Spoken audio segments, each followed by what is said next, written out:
Hai Indonesia, jumpa lagi di channel Purwarupa bersama saya Ricky. Kali ini kalau kita lihat nih ada beberapa device di sini. Mungkin ada yang pernah dengar IoT, Internet of Things. Jadi itu konsep yang menghubungkan benda-benda ke internet. Nah, kali ini kita mau bikin smart switch, yaitu switch yang bisa kita kontrol via internet. Ada apa aja komponennya. Jadi kalau kita lihat di sini, pertama ini ada power module. Power module ini dia nanti inputnya AC 100 sampai 240 volt, terus outputnya DC 5 volt. Nah, ini yang kita pakai untuk power supply device-nya nanti.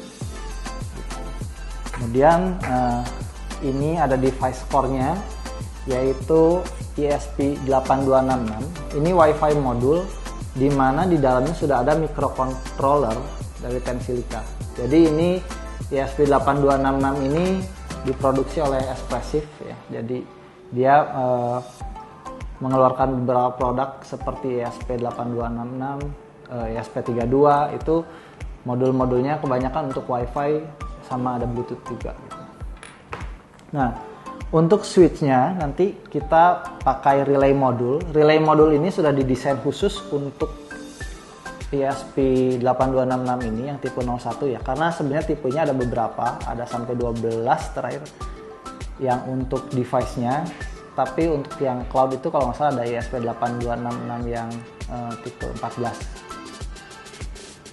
Oke.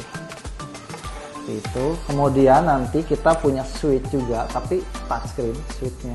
Bukan touchscreen, apa ya, berupa touch switch seperti ini. Untuk kontrol langsung di tempat gitu, bukan via internet. Nah, nanti kita butuh juga dua terminal buat inputnya sama buat output. Mungkin ada beberapa kabel buat beberapa device di sini ya. Ini buat ini. Nanti ada beberapa pin mungkin diperluin, nggak semuanya. Kemudian ada beberapa PCB ya, nanti kita akan bikin ini di atas PCB-nya gitu.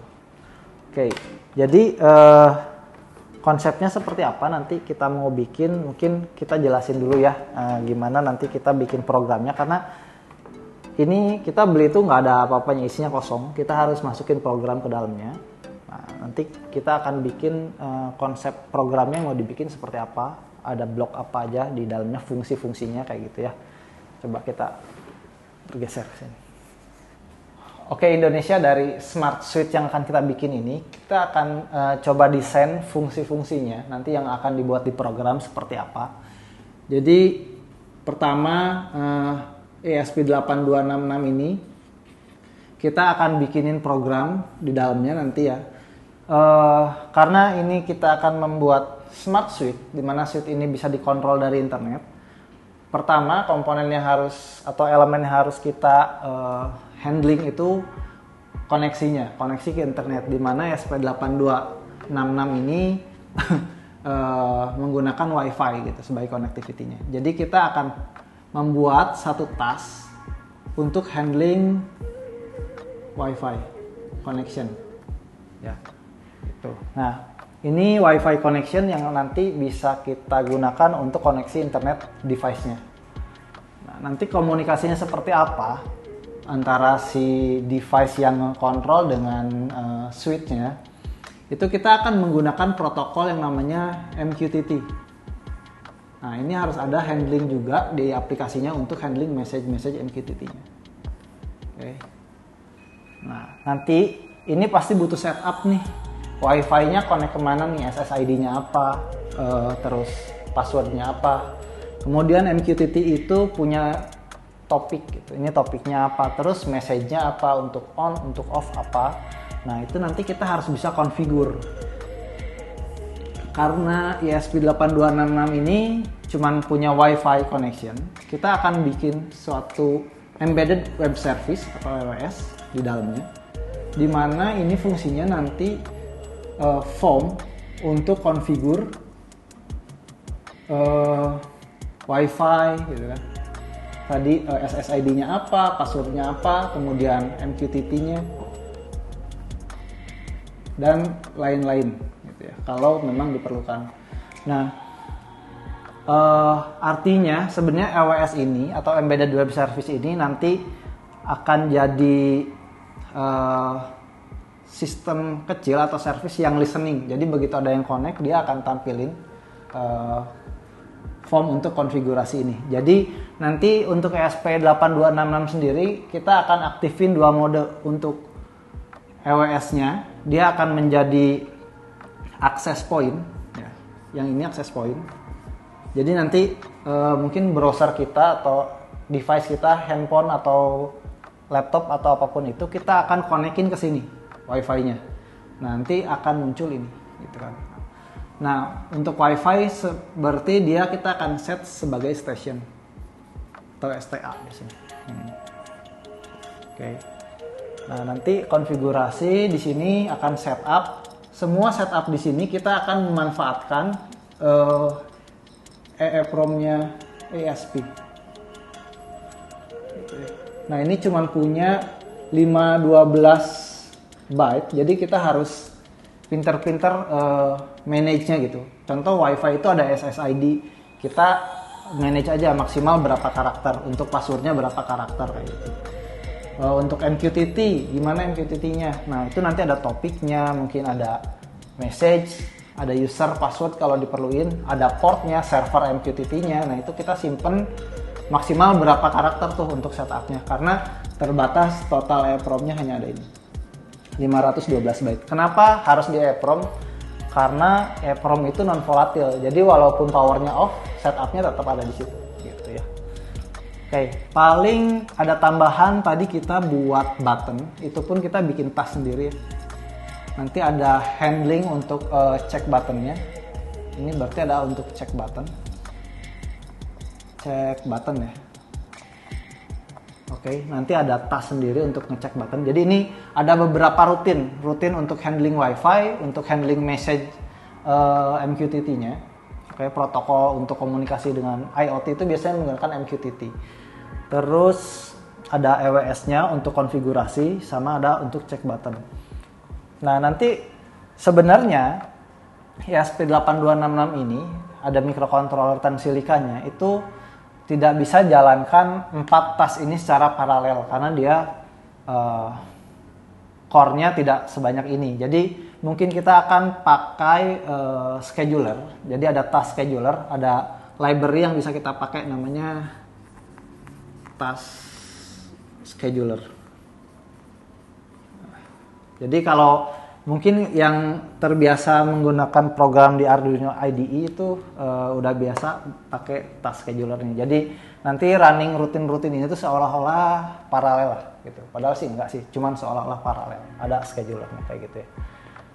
Oke, jadi nanti kita akan bikin dengan konsep seperti ini. Cek button ini hanya rutin untuk ngecek button ini di switch atau enggak. On atau off gitu. Jadi kalau kita pencet, kalau kondisinya on akan di-off-kan, dimatiin. Kalau sedang off, dipencet berarti akan di-on-kan. Ini button yang hard buttonnya gitu ya. Oke, nah kalau MQTT ini nanti komunikasinya via internet itu message-nya ada di sini. Mungkin dari device, dari handphone kita bisa on atau off-nya nanti masuknya ke sini. Nah, nanti kita bisa dari mana sih untuk switch on atau off dari jauhnya? Sebenarnya kalau kita mau cek di handphone, ada di Play Store atau di App Store, itu udah banyak MQTT client yang bisa kita pakai. Client. Kalau kita cari, ini banyak banget nih sampelnya. Kita tinggal konfigurasi yang sama, nanti MQTT servernya kita pakai yang mana gitu kan. Topiknya apa, message-nya saat on dan saat off apa, itu disamain setup di sini dengan di MQTT client aplikasi ini gitu. Nanti harusnya bisa. Nah, jadi harus ada server. Oh ya, ada namanya MQTT broker. Harus ada brokernya karena MQTT itu sifatnya bukan kayak REST, protokol REST yang request terus direspon, enggak. Tapi nanti ada broker yang jadi servernya, Kemudian antara device-device ini ada yang subscribe, ada yang publish gitu. Jadi ada message yang dipublish, kemudian yang subscribe, semua yang subscribe topik yang sama akan mendapatkan message tersebut. Nanti kita akan cari sebenarnya untuk broker sendiri udah banyak free broker ya, yang kita nanti akan random. Jadi nanti kita akan pakai MQTT client random, brokernya pun random. Kita akan pakai yang free random. Ini dua-duanya kita akan coba pilih random ya. Oke. Jadi seperti ini nanti konsepnya. Yuk kita langsung coding, kita langsung buat device-nya. Oke.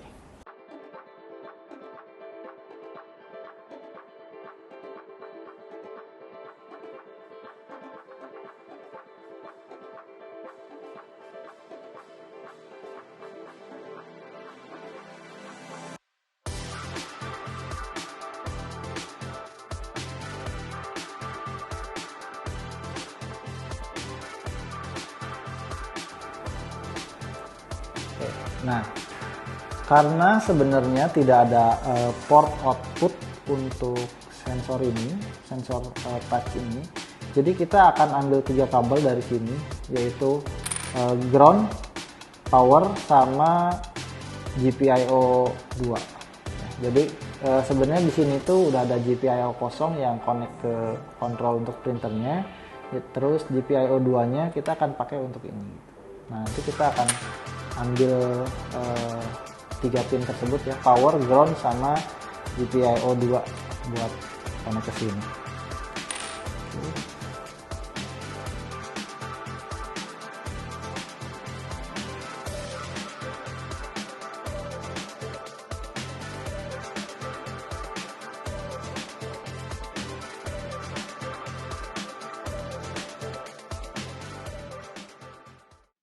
Kita akan googling free public MQTT broker ya.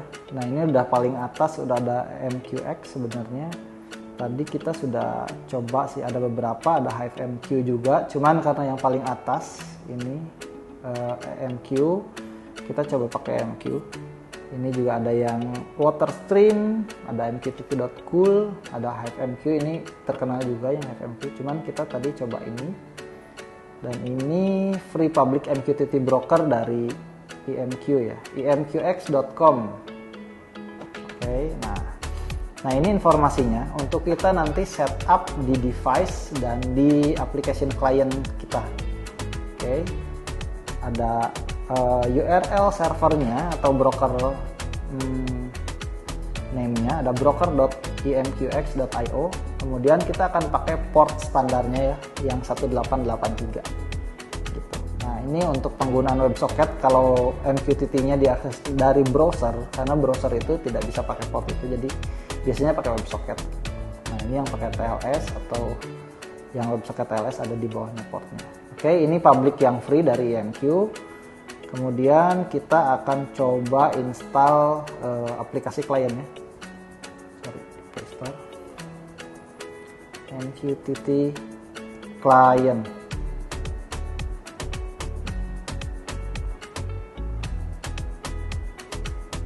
Oke, kita akan cari paling atas, ada MQTT client, ada yang, nah ini ada yang downloadnya lebih banyak, yang kedua ini 100k plus ya, yang atas 50k plus. Jadi kita pakai ini aja, MQTT das, kita install.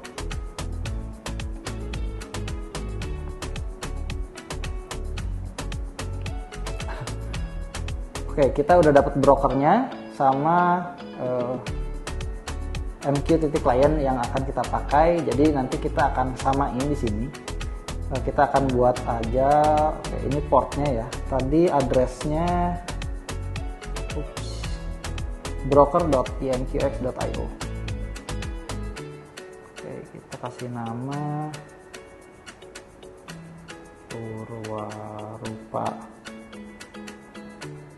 broker.imqx.io. Ya. Oke. Kita nggak perlu pakai SSL ya. Untuk coba aja. Nah, ini client ID, HP,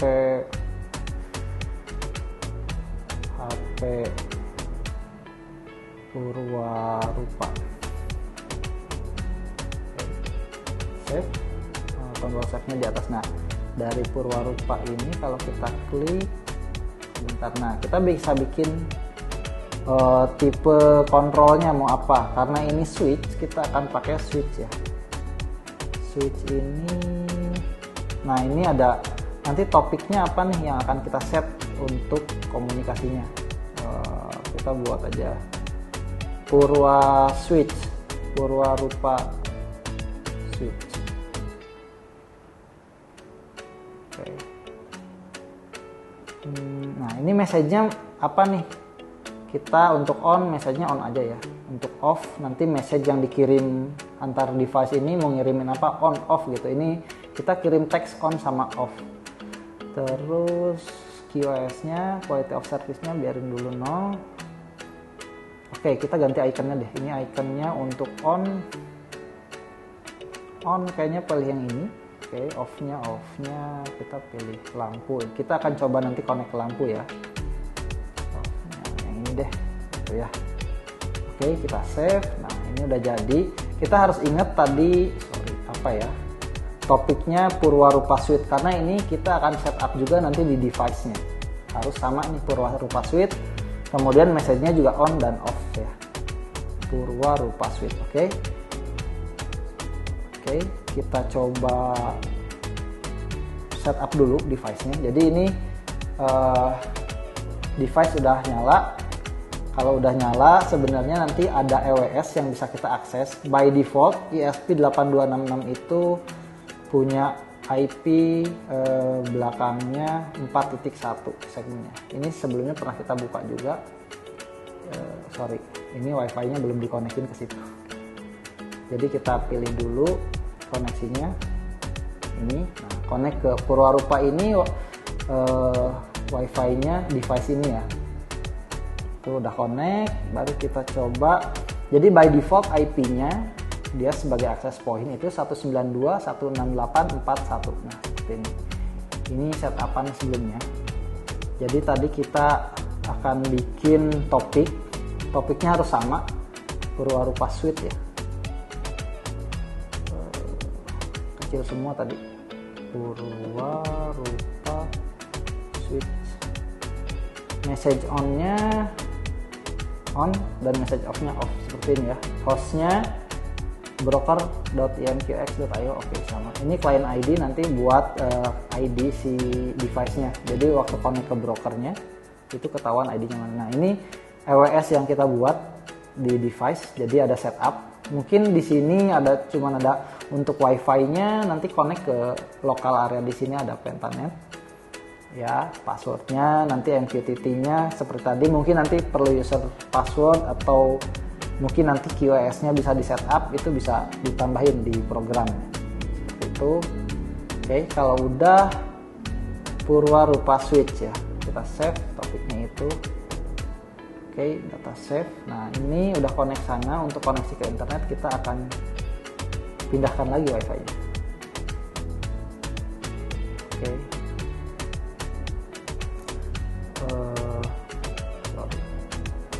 Kita coba di sini MQTT DAS-nya. Nah, kita pastikan dulu itu tadi Purwarupa Switch. Oke. Nah, ini sebenarnya kalau kita klik harusnya dia kirim message ke broker.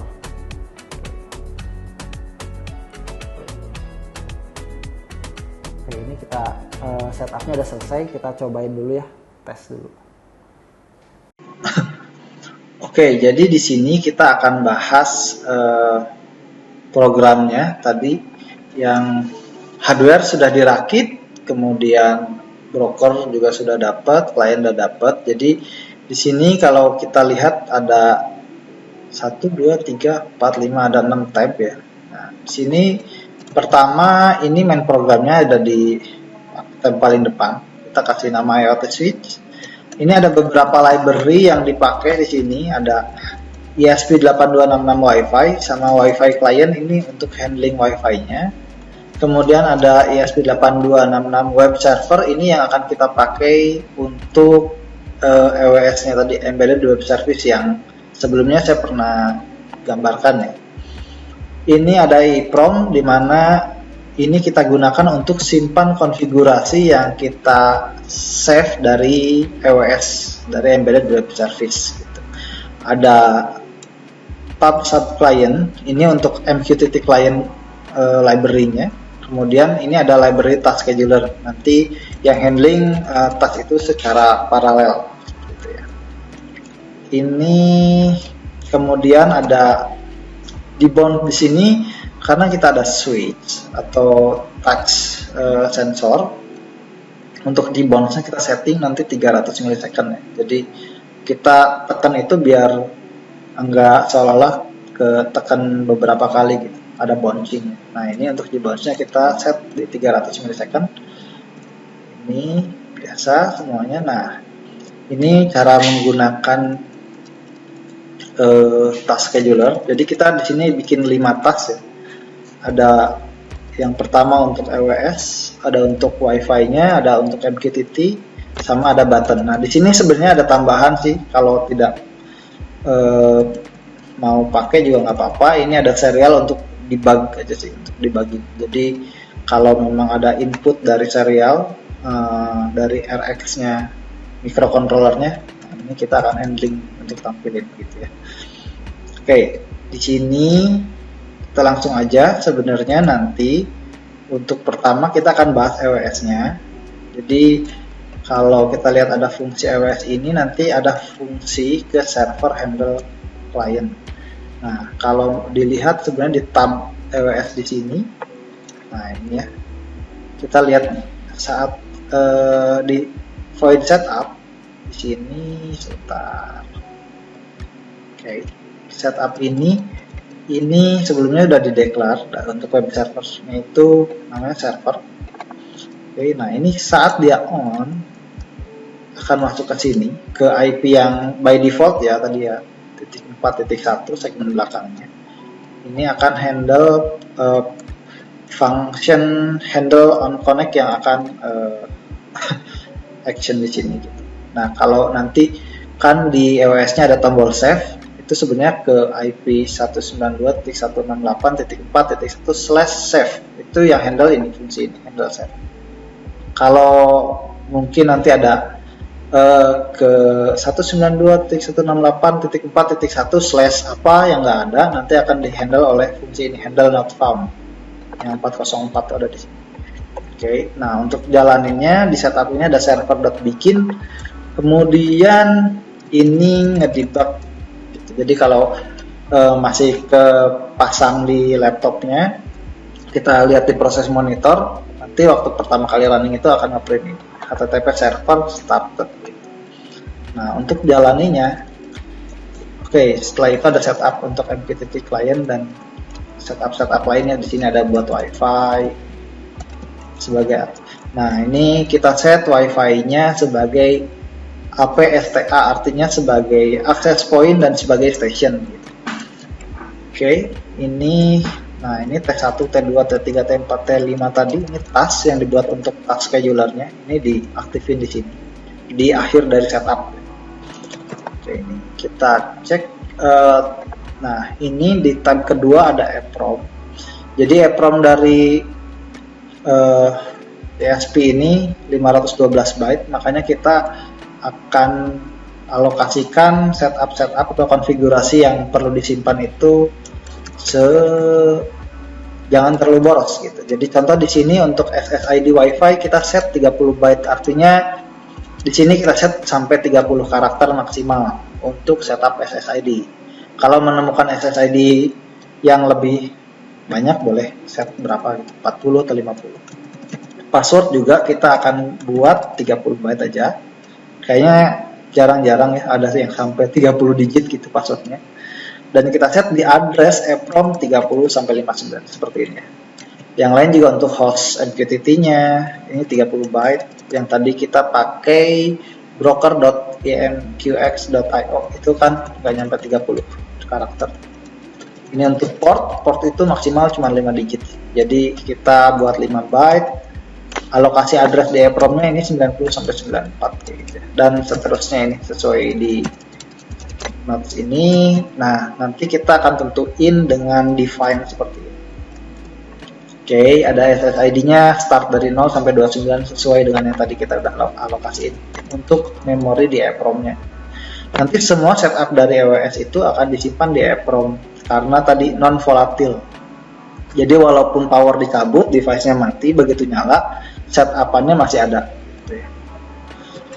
Oke, di sini di bawahnya itu cuma fungsi-fungsi untuk simpan dan ambil data dari EEPROM-nya. Jadi kalau EWS-nya di load, dia akan ngambil data setup-an dari EEPROM. Terus kalau klik save, dia akan set value-nya masuk ke EEPROM lagi. Ini fungsi-fungsinya semua ada banyak, ada tergantung ya. Kalau kita mau tambahin lagi, contoh mungkin tambah QoS kalau perlu, berarti nambah lagi nih, dialokasiin lagi. QoS kan cuma isinya 0, 1, 2 gitu, jadi bisa itu cuma 1 byte gitu. Mungkin ada yang lain lagi nih, flag buat SSL atau TLS, nah itu 1 byte juga boleh. Oke, saat ini belum ada, nggak ada di sini, jadi masih pakai default. Oke, semuanya di tab EEPROM ini cuma fungsi untuk simpan dan ambil datanya dari EEPROM. Kemudian ini ada tab EWS. Nah ini yang tadi ini kalau saat connect dia akan handle program ini. Kalau saat ada yang akses ke page yang tidak ada gitu, not found, kita akan kirimin ini aja sih, 404 not found.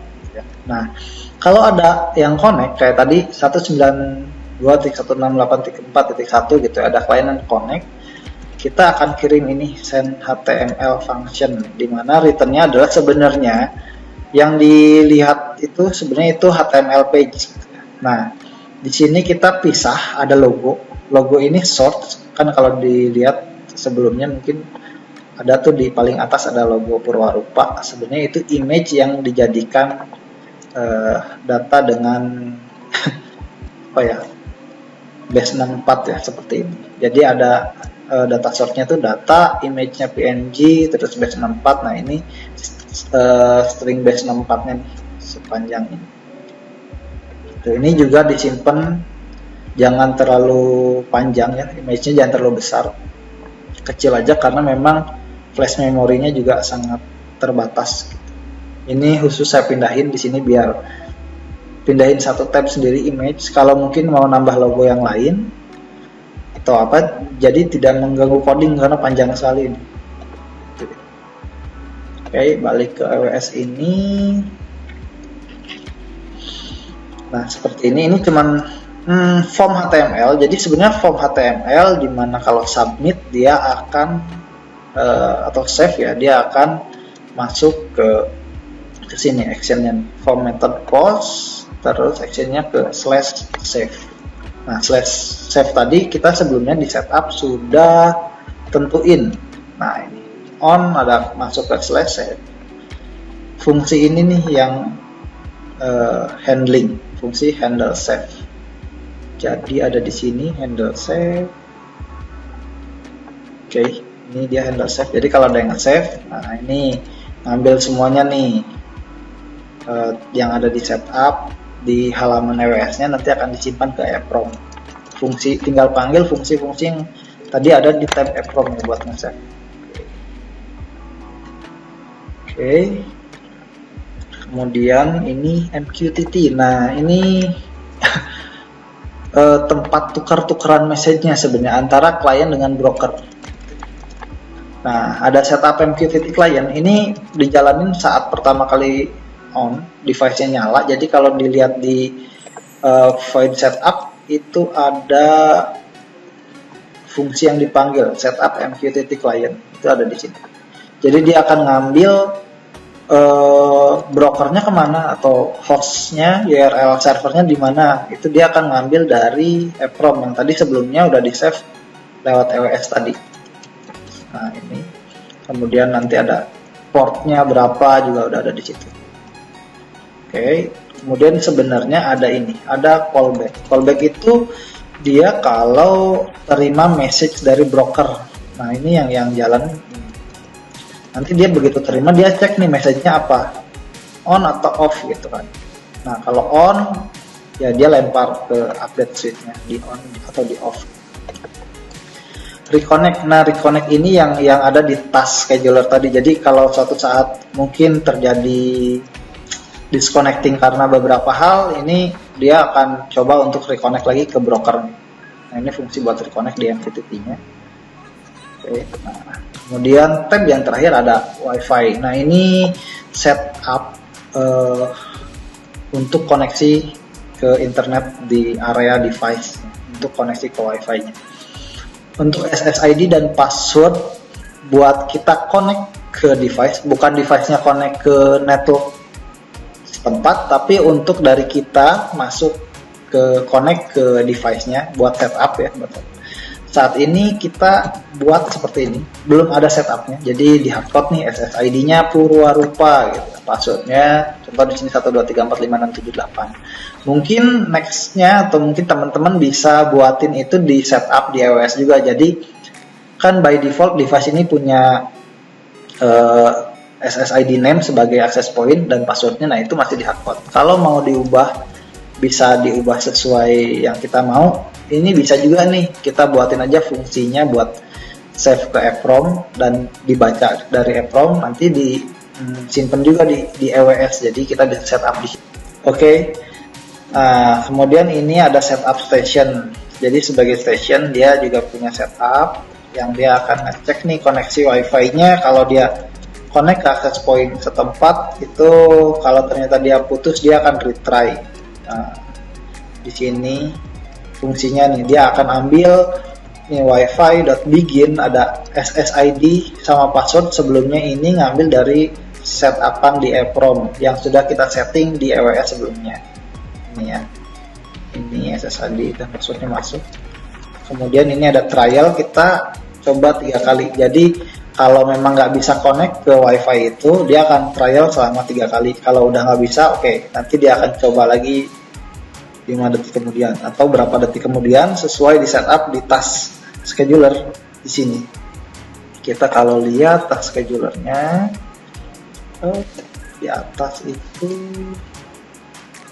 untuk WiFi, jadi dia akan running setiap WiFi 3 detik. Jadi kalau memang sudah 3 kali nggak bisa connect ke WiFi setempat itu, nanti dia ya udah stop 3 detik, kemudian baru coba lagi. Atau kalau mungkin terlalu cepat mau dibikin 5 detik atau berapa detik, boleh di setup sendiri di sini di tasnya ya, tas T2 ini yang WiFi.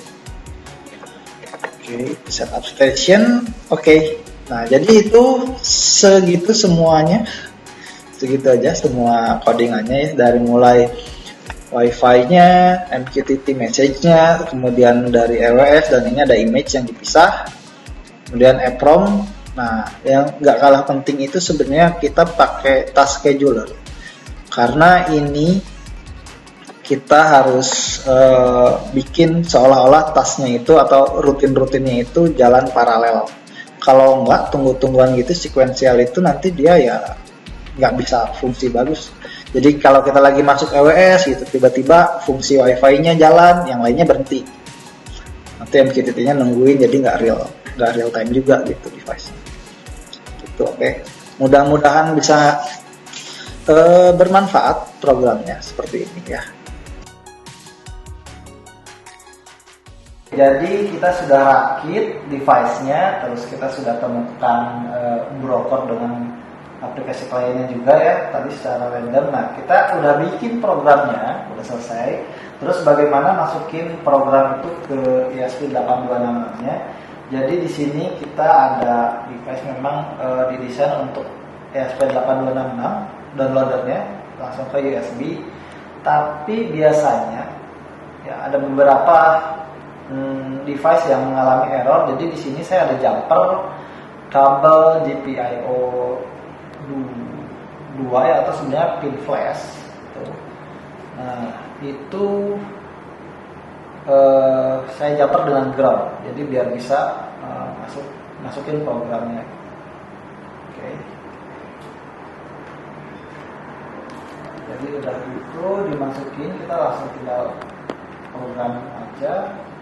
Jadi sebelumnya memang sudah di setup dulu di preference-nya, karena Arduino IDE itu tidak ada board untuk ESP8266. Nah, ini masukin aja ini JSON-nya di sini. Begitu setelah oke, nanti masuk ke tools, kemudian di ada board, sorry. Oke, bunyi apa tuh? Oke, di sini ada board manager. Nah, nanti baru kita harus download dulu tuh yang ESP8266 gitu ya. Oke, ini loading. Nah, kalau udah ada, baru nanti pilih device-nya. Ini kebetulan saya sudah ada ya. Kalau belum, ini ESP8266 harus di-download dulu di sini. Jadi klik install, nanti selesai download. Nah, baru nanti muncul toolsnya di sini.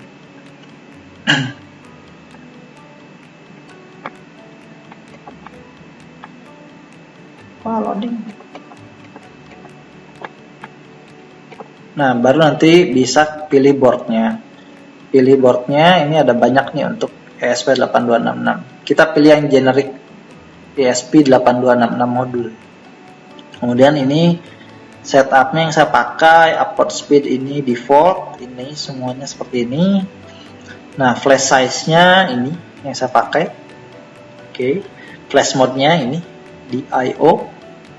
Terus sisanya reset metodenya no DTR atau yang biasanya versi lama CK, tulisan CK ya. Nah, seperti ini. Jadi sebelum ngeprogram seperti ini setupannya.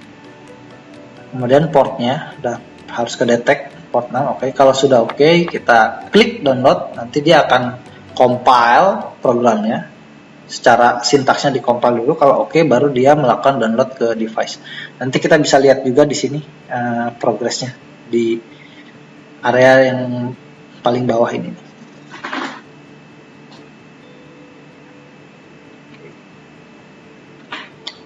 Oke, ini kalau kita lihat di bawah ada progres 13%, 20%, 26%.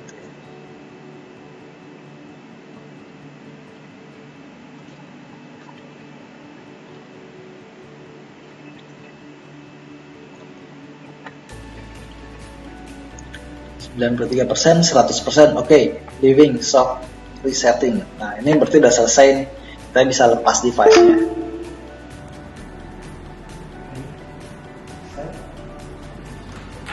Dan ini sudah ready, kita akan pasang ke device.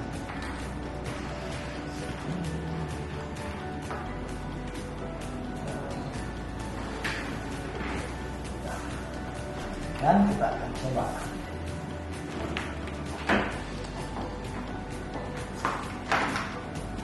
Oke, jadi kita sudah setup di OS-nya, di kliennya, di handphone kita.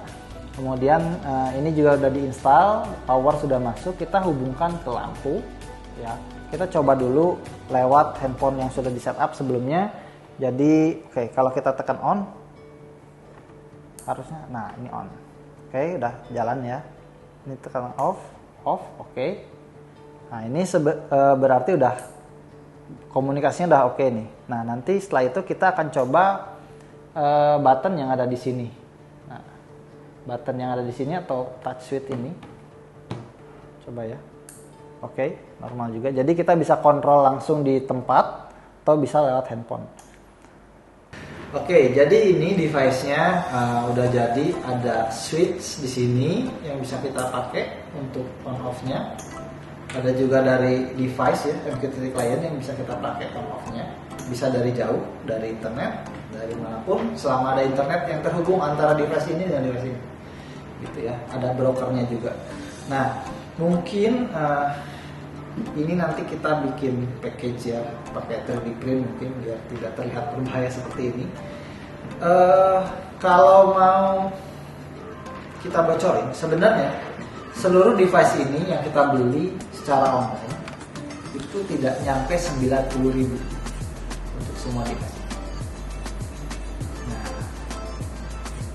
saya rasa ini bisa berguna juga kalau untuk teman-teman yang mau nyobain, silahkan. Jadi kita sudah show juga tadi konsepnya seperti apa, codingannya seperti apa. Nah, nanti oke, kita share diagramnya, skematiknya, hardware-nya itu pasangnya, sambungnya seperti apa. Gitu ya. Jadi mudah-mudahan bisa bermanfaat, bisa menginspirasi teman-teman semua.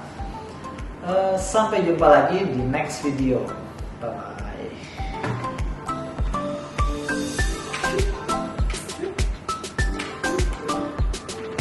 Jangan dulu lah.